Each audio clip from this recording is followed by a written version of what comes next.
আজকের এই নতুন বিশ্লেষণে সবাইকে স্বাগত জানাই। ঠিক আছে, চলুন সোজা আজকের বিষয়ের গভীরে যাওয়া যাক।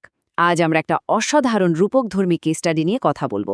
মানে, গল্পটা একটা ছোট্ট কিন্তু ভীষণ জ্ঞানী পিঁপড়েকে নিয়ে, যে কিনা একটা বেশ প্রাণবন্ত জঙ্গলে থাকে। হীনমন্যতার মায়া বা ধরুন আত্মপরিচয় যে দ্বন্দ্ব থাকে না, সেটা নিয়েই আজকের আলোচনা। এই ছোট্ট পিঁপড়েটি, যে একসময় তার অমানসিক পরিশ্রমের জন্য সবার কাছে পরিচিত ছিল, সে কিভাবে একটা অদ্ভুত মানসিক ফাঁদে পড়ে গেল আর তারপর কিভাবে সেখান থেকে বেরিয়ে এলো, সেই দারুণ জার্নিটাই আজ আমরা এক্সপ্লোর করব। শুরুতেই এই গভীর প্রশ্নটা একটু ভাবা যাক। ছোট হওয়ার অর্থ কি সত্যিই দুর্বল হওয়া?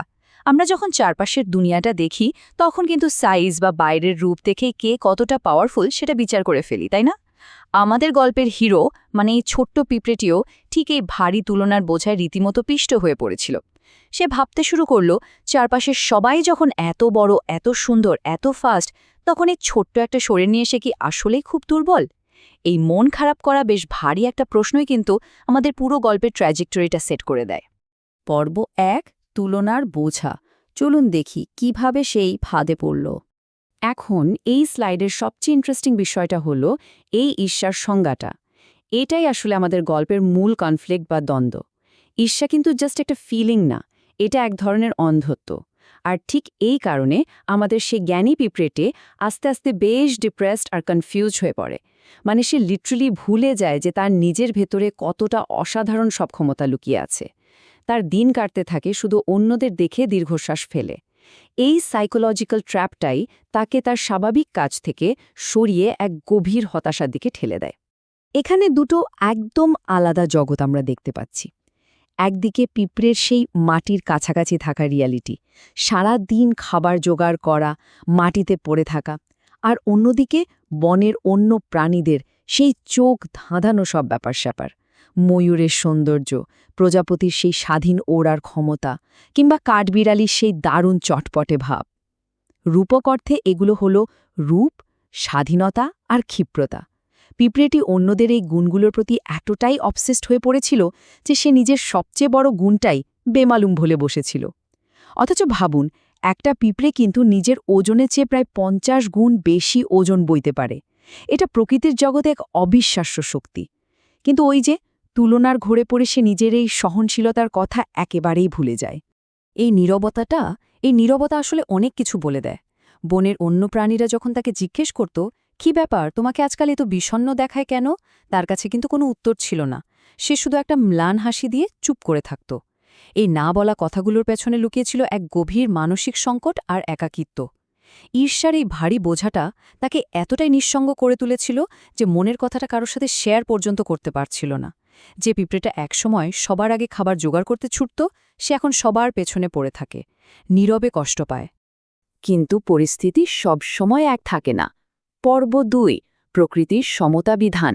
গল্পে এবার এক বিশাল টুইস্ট আসতে চলেছে।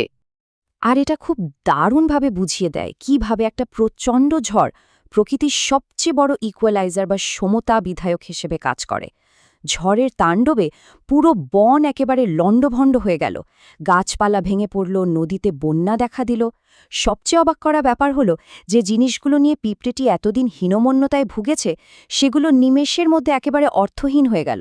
প্রজাপতির সেই স্বাধীন ডানা ভিজে এতটাই ভারী হয়ে গেল যে সে আর উঠতেই পারছে না। কাঠবিড়ালি সেই নিরাপদ গাছটা ভেঙে পড়ল, আর ওই অহংকারী ময়ূর তার সেই সুন্দর রঙিন পালকগুলো বৃষ্টিতে ভিজে একদম চুপসে গেল। জাস্ট মুহূর্তের মধ্যে তাদের সমস্ত বাহ্যিক সুবিধা ধূলিসাৎ হয়ে গেল। মাটির ওপরে যখন এমন ভয়ঙ্কর একটা প্রলয় চলছে, তখন মাটির নিচের ছবিটা কিন্তু একেবারে অন্যরকম। অনেক গভীরে পিঁপড়েদের সেই কলোনি একেবারে সুরক্ষিত। তাদের নিজেদের পরিশ্রমে অত্যন্ত নিখুঁতভাবে তৈরি করা সুড়ঙ্গগুলো তাদের এই প্রচণ্ড তাণ্ডব থেকে বাঁচিয়ে রাখল। ভাবুন তো বিষয়টা, যে মাটির জীবন নিয়ে পিঁপড়েটি এত হতাশ ছিল, সেই মাটির নিচের সাধারণ বোরিং জীবনটাই আজ তার সবচেয়ে বড় আশীর্বাদ হয়ে দাঁড়াল। তার নিজের তৈরি করা স্ট্রাকচারাল ইন্টিগ্রিটি আজ তাকে সবচেয়ে নিরাপদ রেখেছে। পর্ব ৩, সেবার মাধ্যমে শক্তি। এখান থেকেই শুরু হয় উত্তরণের গল্প, নিজের আসল শক্তি চিনে নেওয়ার গল্প।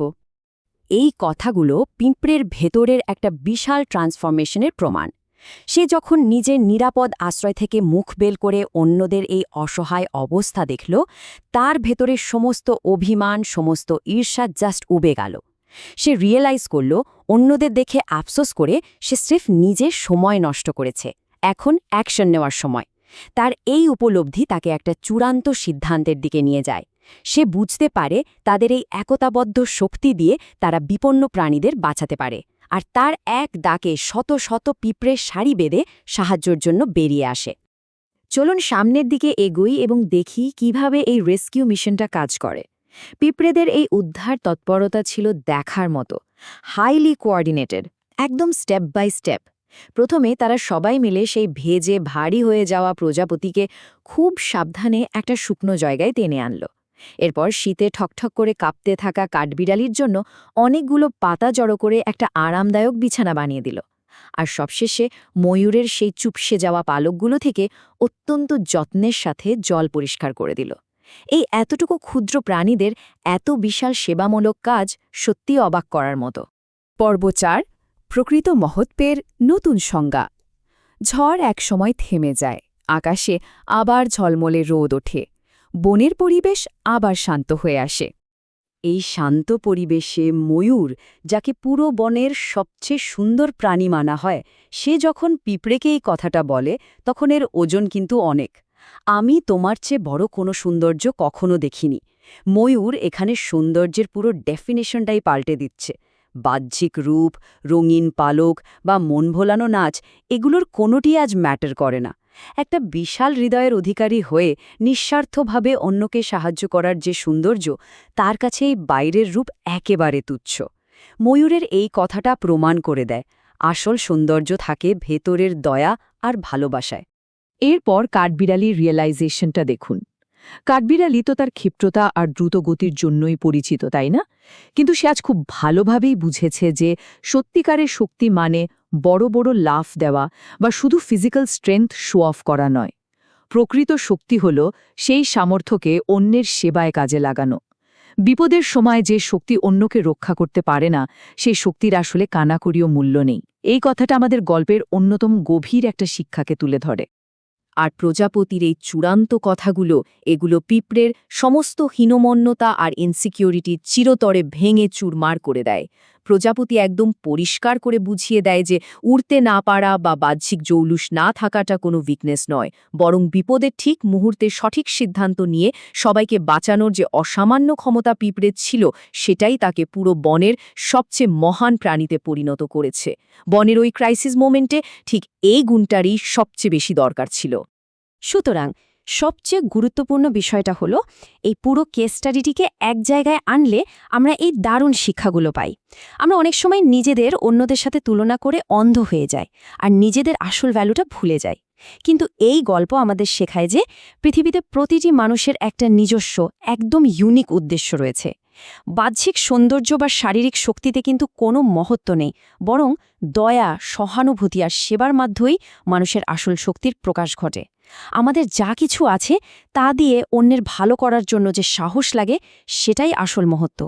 সাইজ বা আকার যতই ছোট হোক না কেন, একটা বিশাল হৃদয় যে কাউকেই সবচেয়ে মহান করে তুলতে পারে।